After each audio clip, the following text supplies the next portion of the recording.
মরহুম গাজী নজরুল মাহাজনের আত্মার মাগফিরাতে দোয়া ও ইফতার মাহফিল।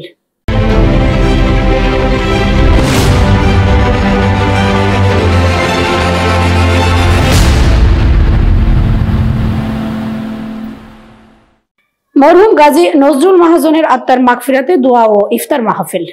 চাঁপাইনবাবগঞ্জ জেলার গোমস্তাপুর উপজেলার আলীনগর ইউনিয়নের গাজী উদ্দিনের চাটালে মরহুম গাজী নজরুল ইসলাম মাহাজনের আত্মার মাগফিরাতে দোয়া ও ইফতার মাহফিল অনুষ্ঠিত হয়েছে।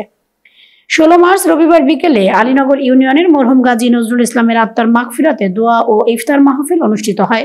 আলহাজ খায়রুল ইসলাম মাহাজনের সভাপতিত্বে ও মরহুম গাজী নজরুল ইসলামের ছেলে শ্যানন গাজীর সঞ্চালনায় প্রধান অতিথি হিসেবে উপস্থিত ছিলেন জনাব তারিক আহমদ, সাবেক মেয়র রোহনপুর পৌরসভা ও সাবেক সাধারণ সম্পাদক গোমস্তাপুর উপজেলা বিএনপি। আর উপস্থিত ছিলেন ইউসুফ আলী, যুগ্ম আহ্বায়ক রোহনপুর পৌর যুবদল ও নজরুল ইসলাম, পিয়ারুল ইসলাম ও ছাত্রনেতা হৃদয় এমপি, যুবনেতা হাবিবুল্লাহ ও ইনজামুল, এছাড়াও সব ইউনিয়নের ও থানার নেতাকর্মীরা। আলোচনা শেষে মরহুম গাজী নজরুল ইসলামের আত্মার মাগফিরাতে দোয়া অনুষ্ঠিত হয়। দোয়া শেষে ইফতারের মাধ্যমে অনুষ্ঠান শেষ হয়।